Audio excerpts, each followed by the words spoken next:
So basically, this website is super insanely useful because nowadays idea selection, idea validation are pretty crucial. So you need to make sure that you pick the right game idea in order to have the potential to find success. And yeah, if you want help to do with that, then this website over here, this one seems quite insanely useful. First of all, it has a bit of a weird name. It's called Nicholas Notes, which is literally just a guy's name, just he made this thing. And it turns out to be something super useful. And nowadays, when it comes to AI, there's definitely quite a lot of hype, quite a lot of both hype and fear when it comes to AI, that some people absolutely hate AI, some people love AI. There's really all over the place. But this one, I think, is generally a very positive use case for AI. Like I said, idea selection, idea validation, those are very useful. And over here, you are basically using AI to kind of do that. You can kind of quickly see what games are finding success.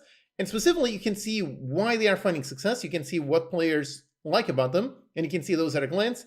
And perhaps more importantly, you can actually see which games are not finding success and see why they are not finding success, which in turn, if you see something that has quite a lot of reviews, meaning it has sold quite a lot of copies, but has mixed or negative reviews, technically that would say, okay, there's clearly a gap in the market for this type of game idea. Players really like playing it, but the specific developer implemented this in a sort of negative way. So perhaps you as a developer can think, okay, let me look into this idea, and I'm going to try to fix all the negatives that players didn't like. In doing so, you will hopefully find quite a bit more success. But anyway, so yeah, so this is the website, Nicholas Notes. And yeah, it is AI-powered summaries from millions of Steam reviews to find your next game with confidence. Which again, as a player, you can find the next game to play, but as a developer, this is really great, really valuable research. And right away, yeah, top release from last month, and right away is Eugenics, which by the way, really awesome. How a game that was stuck in development hell. This is definitely quite an interesting story. Stuck in development hell for like 14 years, I think. I believe this was announced in like 2012. And now finally 2026 finally comes out and is a massive hit in just less than 1 month. It already sold over 1 million copies. And yeah, over here, feedback, 92% positive. For the most part, people praising the combat mechanics, genetic engineering mechanics, replayability and content, and most of it very US focused. So right away, as a developer, you can analyze this and you can see, okay, so people do like the specific genetic engineering mechanics. So perhaps that could be an interesting niche to explore in kind of like a standalone game. One thing that I only say is how I'm a big fan of make small games. So technically, just by looking at this, I would say, okay, one potential idea for a game idea that could potentially find success would be make a game sort of like this, something small and focus on those generic engineering mechanics, because clearly that is part of the reason why this game is so successful. It is part of the thing that players really love. So you can take this, take just one portion of that and make basically a quick mini prototype based on that and try to see, does that help? So yeah. This over here seems really good for idea validation. And like I said, the other side, you can look at games that simultaneously sold a lot, but have quite a lot of issues with players. And you can look at those in order to try to figure out, okay, so the players do not enjoy this part, so I'm going to basically make this game, but doing it better on this side of the thing, and hopefully you do find success. And yeah, that is basically the example over here for the game Half Sword, which definitely is very successful. So over here we can see, so how many reviews does this have? This one has 20,000 reviews. So at this amount, that definitely made quite a lot of money. So another great website is gamalytic.com. That's a great website for also seeing numbers. And over here, Half Sword. If you search for that, over here you can see, yep, so this one just came out January 30th, so less than a month ago. And in less than 1 month, this one already made about $7 million. So clearly, this game idea clearly has potential, but looking over here on the analysis, those are actually slightly mixed. And we can see over here, why exactly are they mixed? And yeah, so basically positive weapon variety, didn't like that. But over here, performance issues, that seems to be the main thing, is this game, in terms of performance, it is definitely not working out quite nicely. So again, that could be your nice takeaway on this, seeing, okay, players really enjoy more physically based games. So this one is really interesting, how it is such a very physically accurate game.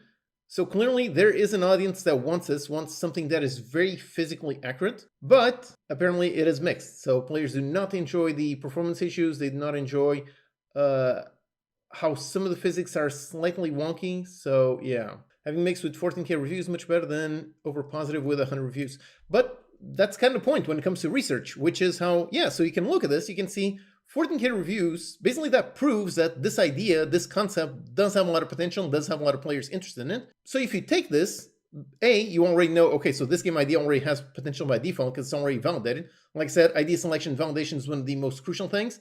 And with this, you already have validated this idea, but then you can basically sort of fix all the problems that this one have, and hopefully you find maybe more success or maybe just a nice amount of success.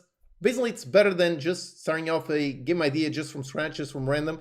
With this, you already have quite a few ideas that, yeah, players do want this. So if you make this, or if you make something similar to it with your own tweak, of course, I definitely do not recommend you basically just make clones. That would not work. But something based on this, but improved, I think that would be quite nice, yeah. Because, yeah, on this one, this game is quite interesting. And over here, so yeah, basically that's the analysis. So this one has performance issues. So yeah, you definitely need to be able to fix those in order to find something. And by the way, Unity actually has a really, what did I call it? The Unity ebook profiler. So if you've never actually used the profiler too much, if you are constantly having issues when it comes to performance optimization and so on, I definitely recommend you read through this ebook. This ebook is insanely detailed. Look at that, 93. I'm pretty sure I read through this one quite a while ago because they're constantly updating their ebooks. And in case you don't know, Unity makes a bunch of really awesome ebooks. So I definitely recommend you go through and watch these. And I actually did cover a bunch of them on some standalone videos. So if you search for ebook on my website, you can see a bunch of them. So yeah, over here, this one about ebook samples, this one about the 2D sample, the VFX sample, the really nice clean code sort of thing. So yeah, Unity does a lot of really awesome ebooks. So if you don't know about them, I definitely recommend you read through them just because they are definitely insanely packed with information. I mean, this one, 93, so yeah, definitely very good. Which yeah, so basically if you make a game and if you see your game has performance issues, if you launch them, it will probably be like this. Your game will probably end up with strongly negative reviews. But if you use the profiler, hopefully you can fix those before you launch so you don't actually get all those negative ones. And yeah, then they got combat physics. Players respond combat physics have significantly worsened compared to demo. So yeah, that is definitely an issue.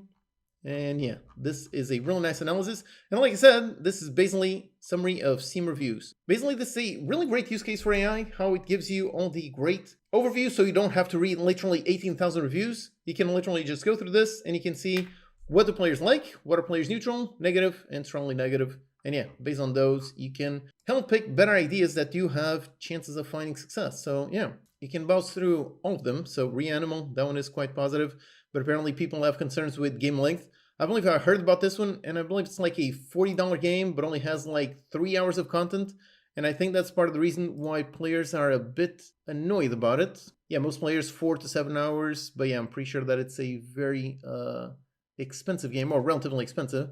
Many players feel the game is too short for its price, often completing it in just 3 to 6 hours. So basically, if you want to charge $40 for your game, I would definitely look into this in order to make sure, okay, so definitely do not do that. That could definitely be a big issue. And again, also, this one also has some technical issues, friends past controversy, and so on. So yeah. So basically, when it comes to analyzing why some games are doing well, some games are doing badly, this website is definitely really great. I definitely do quite recommend it. Again, I'm not sponsored by this website, just something that I just found out recently and is really awesome. And it actually does have some weekly notes on why things are finding. So if you want a better idea, because that's also the thing, which is how learning which game ideas have potential and which ones don't is very much a skill that you can gather. I mean, that's part of the reason why I make my top new Steam games every week. So Steam games. Okay, yeah, there you go. So my top new Steam games that I've been doing this series for like 3 years now, 4 years now. And part of the reason why I make this is exactly because of this. It's exactly because I want to have that skill of being able to tell which ideas have success and which ideas do not have success.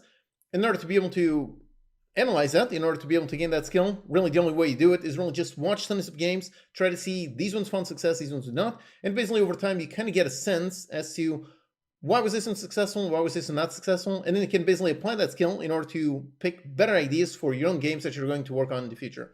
So that is definitely something that I highly recommend. And this website over here seems really awesome for exactly that, for doing research. You can go through all these, you can get a rough idea for what finds success, what doesn't. You can get an idea for what do players dislike, and what do players like, which ones are deal breakers, which ones are not. So yeah, definitely highly recommend. Use this, add it to your, let's say your game idea analysis validation pipeline, because if you pick a good game idea, then your odds of finding success do increase quite significantly. So yeah, all of these are really cool, and I definitely do recommend that you browse this and add it to your workflow. Yeah.